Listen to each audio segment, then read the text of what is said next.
যারা এখনো বসা, আল্লাহ তাদেরকেও যেন কাল কিয়ামতের ময়দানে কোরআনের সুপারিশ সবার নসিব করে দেন। জোরে বলেন আমিন। কোরআনের সুপারিশ অনেক গুরুত্বপূর্ণ সুপারিশ। কোরআনের সুপারিশ আল্লাহ রাব্বুল আলামিন কিয়ামতের ময়দানে মঞ্জুর করে নেবেন। এই জন্য কোরআন শরীফ আমরা শিখব, আমরা পড়ব, আমরা আমল করব। এই শিক্ষা শিখলে পরে আপনার সন্তানকে ডক্টর, ইঞ্জিনিয়ার, ব্যারিস্টার বানান, তাতে কোনো সমস্যা নাই। এই দেশে তো আলেমদেরকে যখন জেলে নিয়ে গেছে, এই দেশের আলেমরা জেল খাটছে, বিএনপির অনেক নেতা কর্মীরা জেল খাটছে, খাটে নাই? তাদের পক্ষে, যারা হকের পক্ষে কথা বলে জেলে গেছে, তারা মাজলুম। এই মাজলুমদের পক্ষে জজ, উকিল, ব্যারিস্টার দরকার আছে না নাই? হ্যাঁ, সেই উকিল, জজ, ব্যারিস্টার আসবে কোন জায়গা থেকে? আমাদের মুসলমানদের পক্ষ থেকে দরকার আছে না নাই? সেই জন্য অবশ্যই জজ, উকিল, ব্যারিস্টার দরকার আছে, ইঞ্জিনিয়ার দরকার আছে। না আমাদের বিল্ডিং বানায় দিবে কে? ইঞ্জিনিয়ার দরকার আছে না? বাড়ি বানানোর দরকার আছে না? আছে তো। এরপরে ডাক্তারের দরকার আছে। আমাদের চিকিৎসা, আমরা যখন যাই ঢাকার বিভিন্ন ইবনে সিনা এবং পপুলার বিভিন্ন হসপিটাল যখন যাই, তখন ডাক্তার বলছে আপনার ভিজিটই লাগবে না।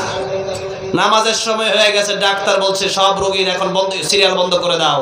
এমন ডাক্তার আছে না নাই? আছে। আপনি যদি মানতে চান আপনি মানতে পারবেন, আর যদি মানতে না চান তাহলে আপনারা মানাবে কে? এই জন্য নিজের ইচ্ছা শক্তি আগে লাগবে। কি লাগবে? নিজের ইচ্ছা লাগবে। মান জাদ্দা ওয়াজাদা, যে চেষ্টা করে সে পায়। এই জন্য আমাদের ইচ্ছা যেন থাকে। আল্লাহ রাব্বুল আলামিন আমাদের ইসলামের জন্য, কোরআনের জন্য ইচ্ছা শক্তি বাড়ায় দেন। জোরে বলেন আমিন। দুনিয়াতে আপনার ডক্টর, ইঞ্জিনিয়ার, ব্যারিস্টার, উকিল, জজ আপনি বানান, কোনো সমস্যা নাই। তবে আপনি মুসলিম, সেই জন্য আপনার সন্তানকে সর্বপ্রথম মক্তবে পাঠাতে হবে। কোথায় পাঠাতে হবে? মক্তবে পাঠায় দেন। আর যারা এখনো কোরআন শিখতে পারেন নাই, বয়স্ক শিক্ষা চালু করেন। কোন শিক্ষা? বয়স্ক শিক্ষা। এই যে মসজিদ কুয়েত সংস্থা থেকে করে দিয়েছে, এই মসজিদ মাদ্রাসার, এই মাদ্রাসাতে আপনারা দান করবেন বেশি বেশি। মসজিদ আর মাদ্রাসাতে না, এই জনগণের কাজ বেশি বেশি করে দেবেন। নবী বলেছেন মৃত্যুর পরে সব আমল বন্ধ হয়ে যাবে, 3টা আমল বাকি থাকবে। কয়টা আমল? 3টা। 1 নাম্বার সদকায়ে জারিয়া। 1 নাম্বার কি? 2 নাম্বার তোমার উত্তম কথা, যেই কথার কারণে মানুষ ভালো হয়ে গেছে। 3 নাম্বার সেই কাজ, তুমি যদি একটা সন্তানকে, যদি একটা নেককার সন্তান যদি দুনিয়াতে রেখে আসতে পারো। এই জন্য কুয়েত, কাতার, দুবাই আমরা গিয়ে দেখে এসেছি। অনেক মানুষই আমাকে বলেছে যে মসজিদ মাদ্রাসা লাগলে আপনারা আমাদেরকে বলবেন। মিডিল ইস্টে তো আমি অ্যাভেলেবলি যাই, তো সেখানে আমাকে বলে তারা যে মসজিদ মাদ্রাসা লাগলে আমাদেরকে বলবেন। তো এই যে মসজিদ মাদ্রাসার প্রতি তাদের অনেক একটা গুরুত্ব। কেন? যে এই মসজিদে যে আপনি 10,000 টাকা দিতে পারেন, তাহলে আপনি আজকে কালকে মরে যেতে পারেন। পারেন কি পারেন না? জোরে বলেন। আজকে আমার আপনার মনে হতে পারে কি পারে না?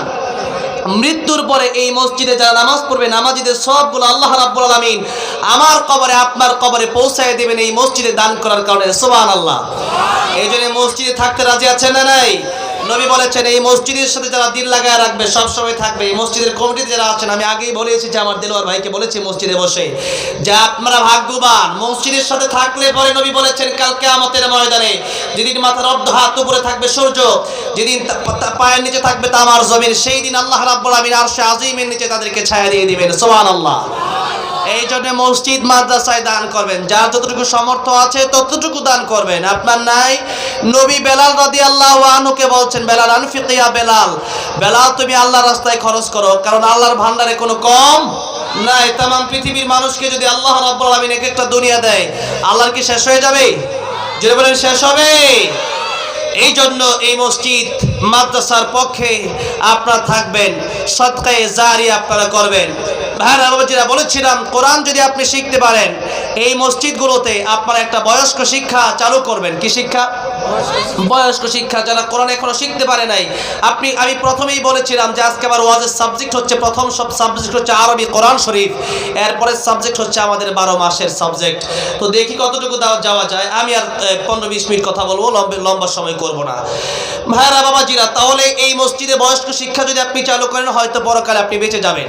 আর যদি আপনি বয়স্ক শিক্ষা না চালু করেন, এখনো যদি কোরআন আজকের পর থেকে আপনি না শিখেন, আমি আপনার বিরুদ্ধে মামলা দেব। আমি বলি নাই আপনাদেরকে? বলেছি। এরপর আপনি মানলেন না কেন? আপনি দোষী। আল্লাহ বলছেন সূরা মুলুক, সাআলাহুম খাযানাতুহা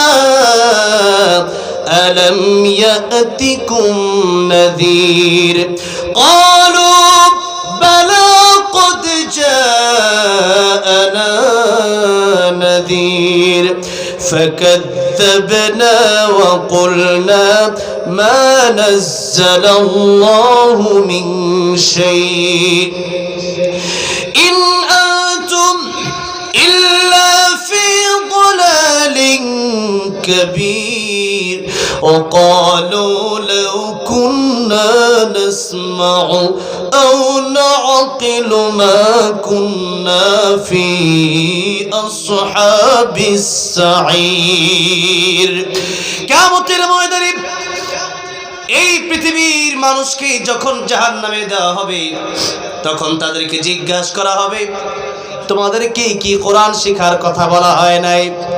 আলাম ইয়াতিকুম নাদির, তোমাদের কাছে কি ভীতি প্রদর্শনকারী যায় নাই? তাফসীর মাহফিল হয় নাই, ওয়াজ মাহফিল হয় নাই, নবীরা যায় নাই, নবীর ওয়ারিস উলামায়ে কেরাম যায় নাই, কথা বলে নাই। তখন তারা বলবে ক্বালু বালা ক্বাদ জাআনা নাযীর, তারা বলবে হ্যাঁ অবশ্যই ওয়াজ মাহফিল হয়েছিল, তাফসীর মাহফিল হয়েছিল ঠিক, কিন্তু আমরা সেদিন ডান কানে এই কথাগুলো শুনেছিলাম, বাম কান দিয়ে কথাগুলো উড়াই দিয়েছিলাম। সেদিন ভেবেছিলাম যে হুজুর আর কি বলে, এই কথা কি কোনো গোনার টাইম আছে নাকি?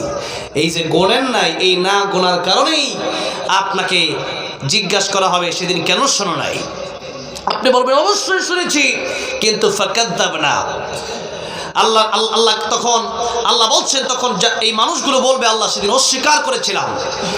এ হুজুর কি বলবে আর মোল্লা কি বলবে, এইরকম টিটকারি করে কথাটাকে উড়িয়ে দিয়েছিলাম। তখন তারা বলবে وقالوا لو كنا نسمع أو نعقل ما كنا في أصحاب السعير।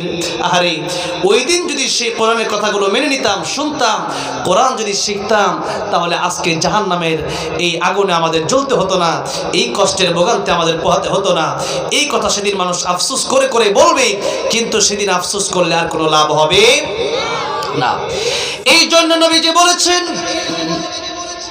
ইগতানিম খামসান ক্বাবলা খামসিন শাবাবাকা ক্বাবলা হারামিক, এটা হচ্ছে আমার মানে আজকের খুতবার যে আয়াত আর হাদিস পড়েছি, আয়াতের অর্ধেক কথা বলছি আর হাদিসের কথাটা বলে আবার বাকি অর্ধেক কথা বলি, ওয়াজ শেষ করে দেব। আমি জানি এখন মানুষ বিরক্ত হয় আগের মতো। ময়মনসিংহ যখন ফার্স্ট টাইম ওয়াজ করি, আমি স্টেজে উঠেছি 2010 সালে, সর্বপ্রথম কত সনে, তখন জাতীয় পুরস্কার পেয়েছিলাম ইসলামিক ফাউন্ডেশন থেকে এবং বিভিন্ন টেলিভিশন থেকে আমাকে পুরস্কৃত করা হয়েছিল। সেই জাতীয় পুরস্কার পাওয়ার পর থেকে মোটামুটি স্টেজে তেলাওয়াত করি। এরপরে ওয়াজের বয়স মোটামুটি 6-7 বছর। তাফসির যখন বলি তখনই কোরআন তেলাওয়াত করি, এই তাফসির করি, এই ওয়াজ মাহফিলে এসেছি। তো এই যে আমাদের এই সময়টা, এক সময় যখন ময়মনসিংহে ফার্স্ট টাইম আলোচনা করতে গেলাম ভালুকা ত্রিশাল ওইদিকে, তখন আমাকে বলল হুজুর গফরগাঁও একটা মাহফিলে গেলাম। তখন আমাকে মানে আগে মানে শিশু বক্তা যেটা বলে এটার পক্ষে আমি না, এটা সম্পূর্ণ বিপক্ষে। শিশু বক্তা ওয়াজ করবে কেন? শিশু বক্তা কোনো ওয়াজ করবে না, যারা আলেম হবে তারাই ওয়াজ করবে। এদেশে শিশু বক্তা আছে, শিশু বক্তা কোনো শিশু বক্তা নাই।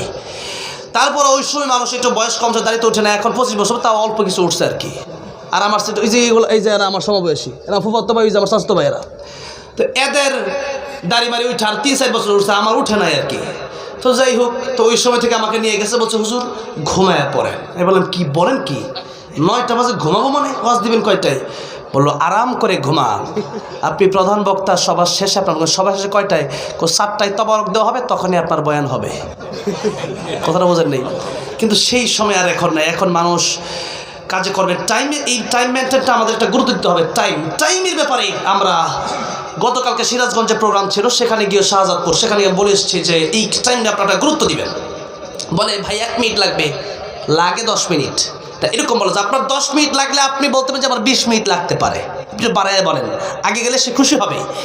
তো আল্লাহ রাব্বুল আলামিন এই সময়ের গুরুত্ব দিয়ে সময় নিয়ে একটা সূরা নাজিল করেছেন। কোন সূরা? সূরাতুল আসর। কোন সূরা? সূরাতুল আসর। সময়ের কসম আল্লাহ খেয়েছেন, অথচ আমরা সময়কে গুরুত্ব দিই না। আমরা এটা কালকেও বলেছি, এই জন্য যে গতকাল মাহফিলে যখন ওঠানোর কথা ছিল, কালকেও মাহফিল উঠানো 12টায়। তো শেষ পর্যন্ত অল্প সময় কথা বলে আমি চলে আসলাম। তো রাসূল সাল্লাল্লাহু আলাইহি ওয়াসাল্লাম নিয়ম ছিল রাসূল দিনের বেলা দাওয়াত দিতেন, আর এশারের প্রতি পরে দ্রুত সময় ঘুমিয়ে পড়তেন। কি করতেন? ঘুমিয়ে পড়তেন। আর ফজরের অনেক আগে রাসূল সাল্লাল্লাহু আলাইহি ওয়াসাল্লাম উঠে যেতেন এবং তাহাজ্জুদ পড়তেন। কুমিল লাইলা ইল্লা কলিলা। তো এই জন্য রাতের বেলায় আমরা আগে ঘুমায় যাব। আগে কি করব? যত আগে ঘুমানো যায় আগে আমরা ঘুমায় পড়বো। আর ফজরের আগে উঠবে। এখন ঘুমায় 3টার সময়, উঠে 12টার সময়। আল্লাহর নবী দোয়া করেছেন, আয় আল্লাহ আমার উম্মতের জন্য আপনি সকালবেলা বরকত দান করেন। আর ফজরের পরে হাঁটতে বের হবেন, দেখবেন কি সুন্দর বাতাস। সারা দিনে আপনি ওই বাতাস টাকা দিয়ে কিনে পাবেন না, পাবেন। এই জন্য সকালবেলা হাঁটবেন, ফজরের নামাজ পড়ে ঘুরবেন, দেখবেন এটা আবহাওয়া অন্যরকম, বাতাসই অন্যরকম, আল্লাহর রহমত তখন নাজিল হতে থাকে। ফজরের সময়টা, এই নামাজ সবচেয়ে কঠিন নামাজ, ফজরের নামাজ। কোন নামাজ? ফজরের নামাজ। অনেকেই বলে যে ফজর নামাজ না পড়ে যদি জোহরের সময় এই সুন্নত 2 রাকাত আর ফরজ নামাজ 2 রাকাত না পড়ে যদি জোহরের সময় 20 রাকাত পড়তাম তাও সমস্যা ছিল না। না, এটাই তো পরীক্ষার হল। এটা কিসের হল?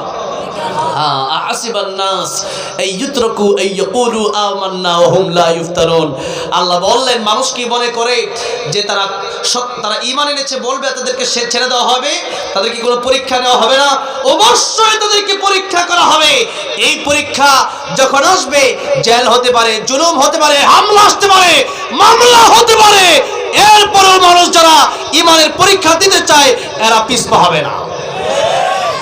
আর যারা মনে করে না মসজিদে বসে শুধু ইলালা জিকির করবে আর চলে যাবে, এত সহজ না জান্নাত। যুদ্ধ করা লাগবে। ইসলামের বিপক্ষে যদি কেউ কথা বলে সেখানে যুদ্ধ করা লাগবে। আমার নবীর হাতে তরবারি ছিল। রাসূল সাল্লাল্লাহু আলাইহি ওয়াসাল্লাম 27টা যুদ্ধে অংশগ্রহণ করেছেন কি করেন নাই? করেছেন। এই জন্য আমরা ইসলাম যদি মানি আমরা পরিপূর্ণ মানব, অর্ধেক না পরিপূর্ণ। ইয়া আইয়ুহাল্লাযীনা আমানু উদখুলু ফিস সিলমি কাফা ওয়া লা তাত্তাবিউ খুতুওয়াতিশ শাইতান ইন্নাহু লাকুম আদুউম মুবিন। এই জন্য যখন যে পরীক্ষা আসে সেই পরীক্ষায় আমাদের পাস করার জন্য প্রস্তুতি নেওয়া লাগবে। আপনি যদি মনে করেন শুধু জিকির করে জান্নাতে চলে যাবে, এত সহজ নয়। আইনুদ্দিন আল আজাদ রাহমাতুল্লাহ আলাইহি চেনেন? হ্যাঁ, এই দেশের বিপ্লবী একজন ইসলামী সঙ্গীত শিল্পী ছিলেন। ওনার মতো ইসলামী সঙ্গীত শিল্পী আর আসবে না। উনি একটি সঙ্গীতে বলেছিলেন, বলবো? তিনি বলেছিলেন, মসজিদের কোণে বসে জিকির যত করই কষে, মসজিদের কোণে বসে জিকির যত করই কষে, এভাবে যায় না পাওয়া আল্লাহকে, এভাবে যায় না পাওয়া আল্লাহকে। কি হবে বেঁচে থেকে, কি হবে বেঁচে থেকে, অযথা বিদ্যা শিখে যদি না গড়তে পারি শোষণবিহীন সমাজটাকে। কি হবে বেঁচে থেকে, কি হবে ছাত্র সেজে চুমু খেয়ে সনদ খানা, যদি হয় বিদ্যালয়টা পতিতদের আড্ডাখানা।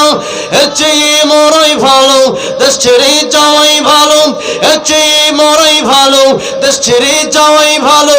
কি হবে ধোঁকা দিয়ে বিবেকটাকে, কি হবে বেঁচে থেকে, কি হবে বেঁচে থেকে। কি হবে আলেম হয়ে ইমাম সেজে সমাজেতে, পারো যদি সত্য কথা উচ্চ সুরে না বলিতে। চাকরির ভয় করো যদি ছেড়ে দাও ওই না গদি, চাকরির ভয় করো যদি ছেড়ে দাও ওই না গদি। কি হবে ধোঁকা দিয়ে আল্লাহকে, কি হবে বেঁচে থেকে, অযথা বিদ্যা শিখে যদি না গড়তে পারি শোষণবিহীন সমাজটাকে। কি হবে বেঁচে থেকে, কি হবে বেঁচে থেকে। ঠিক না ঠিক? এই জন্য নবীজি যেহেতু 27টা যুদ্ধে অংশগ্রহণ করেছেন, এই জন্য ইসলামের বিরুদ্ধে, দেশের বিরুদ্ধে যখনই কেউ লিখবে, যখনই কেউ বলবে, তখন তাদের বিরুদ্ধে আমাদের কলম ধরার দরকার আছে না নাই? এখন শুধু আপনি সুবহানাল্লাহ বলেন, আলহামদুলিল্লাহ বলেন, তার নাম শুধু জিকির না। আল্লাহ বলছেন, ওয়ামান আ'রাদা আন যিকরি ফাইন্না লাহু মাঈশাতান দানকা ونحشره يوم القيامة أعمى। এই যে তোমরা ইসলাম মানো, ইসলাম যদি মানতে হয় আল্লাহ বলেন আমার জিকির মেনে নাও, আমার আইন মেনে নাও। আর এই কোরআন শরীফ যদি মানতে হয়, এই কোরআন শরীফ যদি মানতে হয়, শুধু ঘরের ভিতরে, শুধু মসজিদের ভিতরে কোরআন শরীফ রাখলে হবে না, বরং গোটা দেশের ভিতরে এই কোরআনের পক্ষে তোমাদের অবস্থান নিতে হবে। কিসের পক্ষে? কোরআনের পক্ষে। আর যারা কোরআনের বিরোধিতা করবে, কোরআনের পক্ষে যারা থাকবে না, আল্লাহ রাব্বুল আলামিন বললেন কিয়ামতের ময়দানে তারা অন্ধ হয়ে উঠবে, আমা, অন্ধ হয়ে উঠবে। জিজ্ঞাসা করা হবে কেন অন্ধ হয়ে উঠলাম? কারণ দুনিয়াতে চক্ষু দেওয়া হয়েছিল, সেই চক্ষুকে তারা ঠিকভাবে কাজে লাগায় নাই, যার কারণে কিয়ামতের ময়দানে তাদেরকে অন্ধ বানায় ওঠানো হবে। আর দুনিয়ার মানুষের কারো এমন কোনো শক্তি নাই যে একটা চক্ষু সে ব্যক্তি বানাতে পারবে। এরকম শক্তি কারো আছে? এরকম শক্তি কারো নাই। ভাইরা বাবাজিরা, বলছিলাম এই সময়ের প্রতি গুরুত্ব দিতে গিয়ে রাসূল সাল্লাল্লাহু আলাইহি সাল্লাম বলেছেন 5টি কথা। এই 5টি কথা শেষ করে আলোচনার শেষ মুহূর্তে, শেষ দিকে আমি ইতি টানবো। নবীজি বললেন ইগতারিম খামসান ক্বাবলা খামসিন শাবাবাকা ক্বাবলা হারামিক।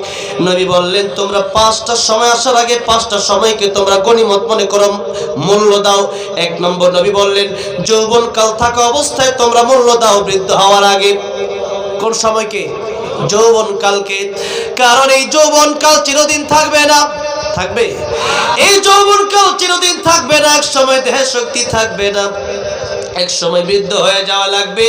তা তো পরের কথা, যৌবনকাল থাকা অবস্থায় মরণ আসতে পারে কি পারে না? পারে কি পারে না? আমার মরণ আসিবে কখন কেউ তো জানে না, আমি চলে গেলে আমায় তোমরা ভুইলা যাইও না, আমি মরে গেলে আমায় তোমরা ভুইলা যাইও না, আমার মরণ আসিবে কখন কেউ তো জানে না, আমার মরণ আসিবে কখন। এই দুনিয়া চিরজীবন থাকার জায়গা না, অন্ধকার কবর যে আমার আসল ঠিকানা, সবাই রেখে আমায় চলে যাবে সঙ্গী হবে না, সবাই রেখে আমায় চলে যাবে সঙ্গী হবে না, আমার মরণ আসবে কখন কেউ তো জানে না, আমার মরণ আসবে কখন। কার মরণ কোন দিন আসবে পৃথিবীর কোন মানুষ জানে না। সুতরাং আল্লাহর নবী নিজেও বললেন, নবীর কাছে মালাকুল মউত আসলে অনুমতি লাগে 3 বার। অনুমতি নিলেন কয়বার? দরজায় ঢোকার আগেই বললেন আসসালামু আলাইকা ইয়া রাসূলুল্লাহ। নবী বললেন ফাতিমা দরজা খোলো। দরজা খুলে দেখো কে যেন ঢোকার জন্য, ঘরে ঢোকার জন্য পারমিশন চাই। ফাতিমা রাদিয়াল্লাহু আনহা দরজা খুলে দেখলেন এমন একজন লোক দেখা যায় যার মাথা আকাশে, যার পা জমিনে। ফাতিমা বললেন বাবা, এমন মানুষ আমি পৃথিবীতে কোনোদিন দেখি নাই। মক্কা নগরীর মানুষের সাথে কোনো মিল নাই, মদিনার মানুষের সাথে এই লোকের কোনো মিল নাই। নবী দেখে বললেন ফাতিমা রে, এটা দুনিয়ার কোনো মানুষ না, এটা মালাকুল মউত আজরাইল। ফাতিমা রাদিয়াল্লাহু আনহাকে বললেন তুমি ঢোকার জন্য পারমিশন দিয়ে দাও। অনেক লম্বা ঘটনা, এত বড় করা আমার উদ্দেশ্য নয়, শুধু সংক্ষিপ্ত ভাবে বলছি।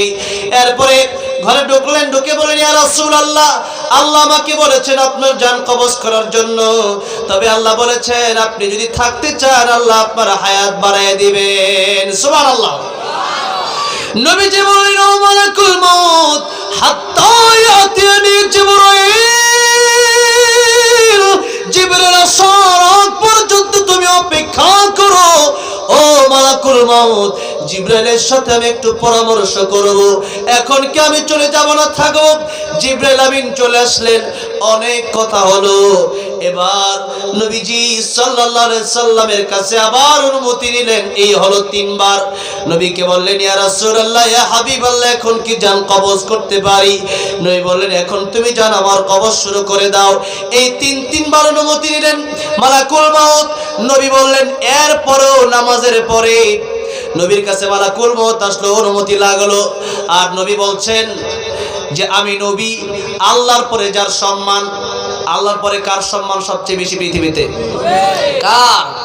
আল্লাহ আল্লাহর ব্যাপারে বলেছেন আলহামদুলিল্লাহি রাব্বিল আলামিন। আর আমার নবীর ব্যাপারে আল্লাহ রাব্বুল আলামিন বলেছেন ওয়া মা আরসালনাকা ইল্লা রাহমাতাল লিল আলামিন। সবাই পড়েন ওয়া মা আরসালনাকা ইল্লা রাহমাতাল লিল আলামিন। রাহমাতুল লিল আলামিন নবী কুরআনে প্রমাণ। আশিক বিনে কে বুঝিবে আমার দয়ার নবীর শান। খারাপ লাগতেছে? আর 10 মিনিট, তাহলে একটু মাঝে মধ্যে নবীর প্রেমে গাওয়া যাবে না ইনশাআল্লাহ? মাঝে মাঝে গান না গায়ে একটু মাঝে মধ্যে নবীর প্রেমে মাঝে মধ্যে একটু গজল গায়েন, একটু আল্লাহ রাব্বুল আলামিন মেধা বিকশিত করে দিবেন, গলার কণ্ঠ ভালো রাখবেন। এজন্য বলেন না রাহমাতুল লিল আলামিন নবী রাহমাতুল লিল কুরআনে প্রমাণ। আশিক বিনে কে বুঝিবে আমার দয়ার নবীর শান। বলেন না আশিক বিনে কে বুঝিবে আমার দয়ার নবীর। নবী আমার মদিনারি বুলবুল, আমার আল্লাহ ভালোবেসে নামটি দিলেন হাবিবে রাসূল। আল্লাহু আকবার বলেন। ওই নবীকে ভুল বুঝিলে থাকবে না ঈমান। আশিক বিনে কে বুঝিবে আমার দয়ার নবীর শান। উম্মত বিনে কে বুঝিবে রাহমাতুল লিল আলামিন নবী রাহমাতুল লিল কুরআনে প্রমাণ। আশিক বিনে কে বুঝিবে আমার দয়ার নবীর শান। উম্মত বিনে কে বুঝিবে। আমার ভাইরা আমার মুরব্বি বাবাজিরা, কোরআন শরীফে আল্লাহ বলেন আমার যত সৃষ্টি আছে সব সৃষ্টির মাঝে সব সৃষ্টির জন্য আমি আল্লাহ হলাম রব। আর যত জায়গার জন্য আমি আল্লাহ রব, তত জায়গার জন্য আমার নবীকে আমি আল্লাহ বানালাম রহমত। সুবহানাল্লাহ বলেন। আমার নবীর উসিলায় ও পৃথিবীর মানুষেরা তোমরা অনেক কিছু পেয়ে গেলাম। এত গুনাহ করি নবীজি দোয়া করেছিলেন আল্লাহ আমার উম্মত গুনাহ করতে পারে, আর নবীর উম্মতের মতো একেবারে ধ্বংস করে দিলে আমার উম্মত বেশি উম্মত নিয়ে আমি জান্নাতে যাব কিভাবে?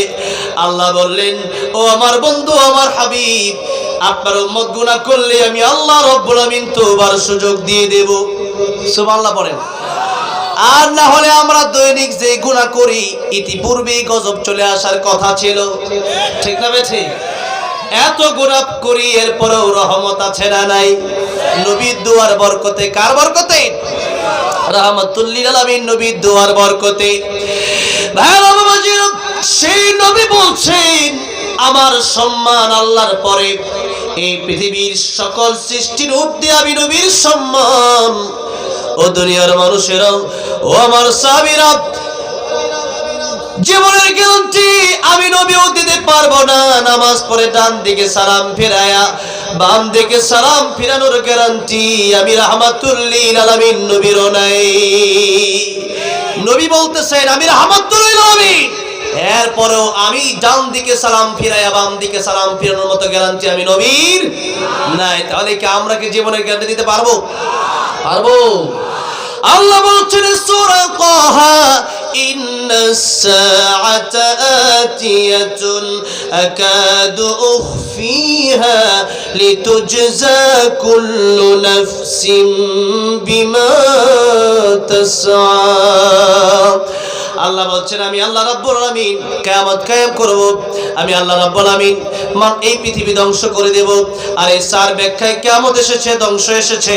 নবী 4 ব্যাখ্যায় বলেছেন মান মাতা ফাকাদ কিয়ামত কিয়ামাতুহু, অর্থাৎ কিয়ামত কোন দিন হবে আর মানুষ কোন দিন মৃত্যুবরণ করবে, কোথায় মৃত্যুবরণ করবে এটা পৃথিবীর কেউ জানে না। আল্লাহ বলেন আকাদু ফিহা, আমি আল্লাহ গোপন করে রেখে দিলাম। কারণ যদি পৃথিবীর মানুষ এটা জেনে যায় যে কে কোন দিন মরবে, তাহলে পৃথিবীর নিয়ম শৃঙ্খলা ঠিক থাকবে না। গাড়ি যাবে হরেন দিবে মেইন রোডে। আপনি তো জানেন আপনার মরণ 2026 সালে, আপনি রাস্তায় দাঁড়ায় থাকবেন যে এখন তো আমার মরণ হবে না, তো আমার উপরে দিয়ে যাওগা। র্যাব, পুলিশ, আর্মি, বিডিআর দিয়ে এই দেশ সুন্দরভাবে রাখা যাবে না। গুলি করে একজন আরেকজনকে মেরে ফেলবে, চিন্তা করবে আমার মরণ তো এখন এই বছর হবেই না। ঠিক না? ঠিক। এই জন্য দুনিয়ার সিস্টেম পাল্টে যাবে, দুনিয়ার নিজামে ঠিক থাকবে না। আর মানুষের ইবাদতের প্রতি অনীহা চলে আসবে। কারণ মৃত্যুর 1 মিনিট আগে তওবা করলেও তওবা কবুল আল্লাহ করবেন কি করবেন না? তওবা কবুল করবেন। কিন্তু মৃত্যুর সময় যখন হয়ে যাবে, মালাকুল মউত যখন এই আত্মাকে টান দিবে, রূহকে টান দিবে, তখন কেউ তওবা করলে আর তওবা কবুল হবে? 2টা সময় তওবা করলে তওবা কবুল হবে না। একটা হলো যখন সূর্য পশ্চিম দিক থেকে উঠবে, আরেকটা হলো কিয়ামতের অনেকগুলো বড় আলামত। একটা হচ্ছে সূর্য যখন পশ্চিম দিক থেকে উঠবে তখন কিয়ামত একেবারে কাছাকাছি চলে আসবে। এটা খুব দ্রুতই চলে আসতেছে, নিউজ এসেছে ইতিপূর্বে যে খুব দ্রুত সময়ের ভেতরে সূর্য পশ্চিম দিক থেকে উঠবে। এই জন্য তওবা এখনই করে নিতে হবে। ভালো এখনই হয়ে যেতে পারে, হবে। আগামী রমজানে ভালো হব, আগামী মাসে ভালো হব, আগামী শুক্রবারে ভালো হব, এই গ্যারান্টি আমার আপনার নাই। এই জন্য ভালো হওয়ার জন্য আরো 3 দিন 4 দিন 1 মাস 2 মাস সময় আপনাকে দেওয়া হয়েছে, সেই গ্যারান্টি দেওয়া হয় নাই। এই জন্য ভালো যদি হওয়া লাগে আজকেই তওবা করে ভালো হতে হবে। রাজি আছে না নাই? 2 নম্বর নবী বললেন, 1 নম্বরটা মনে আছে তো? হ্যাঁ, যৌবন কালকে মূল্য দাও বৃদ্ধ হওয়ার আগে। 2 নম্বর নবী বললেন সিহহাতুকা ক্বাবলা সাকামিক, অসুস্থ হওয়ার আগে সুস্থতাকে মূল্য দাও। কারণ মানুষ যখন অসুস্থ হয়ে যায় তখন বুঝে সুস্থতা কত বড় নিয়ামত। খাওয়া দাওয়া ভালো লাগে না, ঠিক না? ঠিক। 3 নম্বরে নবী বললেন গিনাকা ক্বাবলা ফাকরিক, টাকা পয়সা থাকলে আল্লাহ রাস্তায় দান করো, কারণ টাকা পয়সার মালিক বানায় কে? এই জন্য টাকা পয়সা যদি থাকে, এই টাকা পয়সা আল্লাহর রাস্তায় ব্যয় করেন, যেথায় সেথায় খরচ করা যাবে না। সকালবেলার ধনী তুমি, ফকির সন্ধ্যাবেলা। অনেকের টাকা পয়সা আছে, জন্মগতভাবে টাকা পয়সা আছে। আবার অনেকেই টাকা পয়সা কামাতে কামাতে জীবন চলে যায়, 2 4 5 কাঠা জায়গাও কিনতে পারে না। ঠিক না? ঠিক। আমি সালনা গিয়েছিলাম কয়েকদিন আগে জায়গা কেনার জন্য। তো আমি যার কাছে জায়গা কিনবো ওরে বলতেছে যে, আমি জিজ্ঞাসা করলাম আপনার জায়গা কোনগুলা? এই যে এটার জায়গা, ওইটা আমার জায়গা, ওইটা আমার জায়গা। তখন জায়গা আপনার না কোনটা? আমার দাদার 100 বিঘা। জোরে বল মারহাবা। এরপরে কমতে কমতে এখন প্রায় মনে হয় 50 বিঘার মতো আছে। আমি 5 কাঠা কিনবো তাই হিমশিম খাইতেছি, আমরা 10-12 কাঠা কিনবো তাই হিমশিম খাচ্ছি। আর আপনি মিয়া 50 বিঘা আলাপ করেন। অনেক অনেক আলেম মানুষ। সামনে একটা মাদ্রাসা আছে, বড় একটা মাদ্রাসা।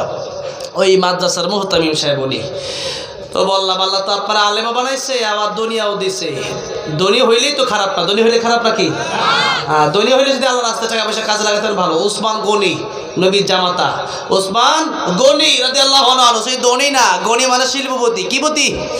শিল্পপতি। টাকা পয়সা থাকলে আলহামদুলিল্লাহ। ওনারা যে প্রত্যেকদিন কত মাহফিল আর কত জায়গায় টাকা দেয়, আল্লাহ আরো কবুল করেন, বলেন আমিন। আল্লাহ রুজি রোজগারে জানে মানে আরো বরকত দিয়ে দেন, বলেন আমিন।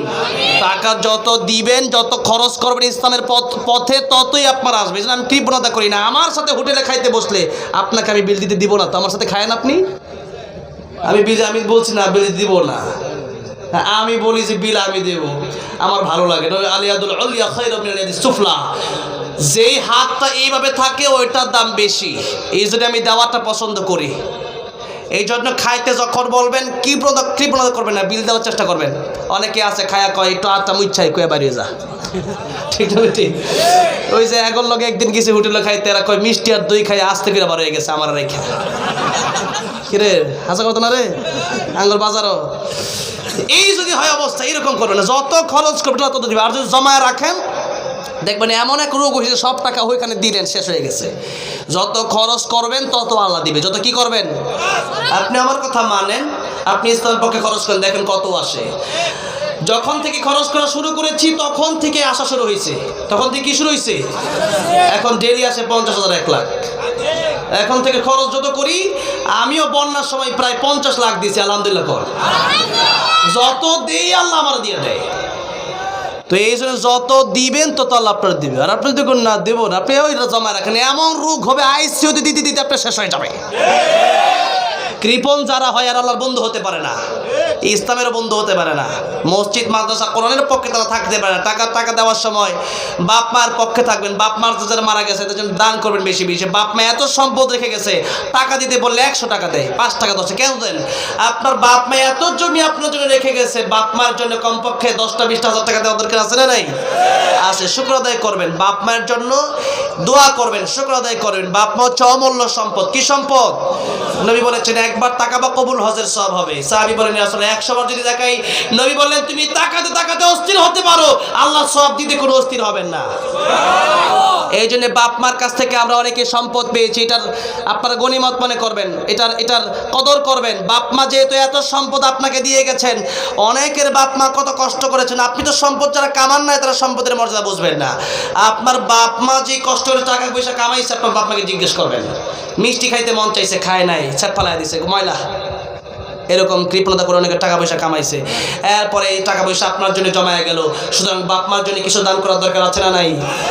দান করবেন। এই টাকা পয়সা যদি আপনি দান না করেন, বাপ মা কবর থেকে কষ্ট পাবে। এই জন্য এই টাকাকে গনিমত মনে করবেন। রাসূল সাল্লাল্লাহু আলাইহি ওয়াসাল্লাম বলেছেন যত টাকা পয়সা তোমাদের আছে তোমরা খরচ করো। তোমরা যত বেশি খরচ করবা আল্লাহ তোমাদেরকে দুনিয়াতে 10 গুণ বাড়ায় দিবে। আর খরচ করবা, কৃপণতা করবা, এই যেটা ছিল ওইটাও যাবে। কারণ এত সম্পদ তার সবগুলা মাটির নিচে শুধু দেবে গেছে, এগুলো নিয়ে কিচ্ছু করতে পারে নাই। এজন্য যে যত কৃপণ তার শান্তি নাই, জীবনে কোনো শান্তি নাই। একটা ভালো বিছানাতে ঘুমাইতেও পারে না, ঠিক মতো একটা গাড়িতে উঠতে পারে না। টাকা আছে, তার জীবনও ধ্বংস, আখিরাতও দানও করে। নবী বললেন তুমি যেটা খাইলা, খাওয়া দাওয়া করার পরে শেষ, হজম হয়ে গেছে, ওইটা তোমার। যেটা তুমি পরলা, কাপড় পরলা, পুরান হয়ে গেছে, এই জন্য আমি ভালো কাপড় পরি। কেন? এটা পুরান হয়ে গেলে এটা আমার। এরপরে ভালো কাপড় পরা হচ্ছে শৌখিন থাকবেন। রাসূল সাল্লাল্লাহু আলাইহি সাল্লাম যেটা পরতেন শৌখিনতার সাথে পরতেন। এরপর রাসূল বললেন যেই টাকা তুমি দান করলা এটা তোমার। এই 3টা, কয়টা?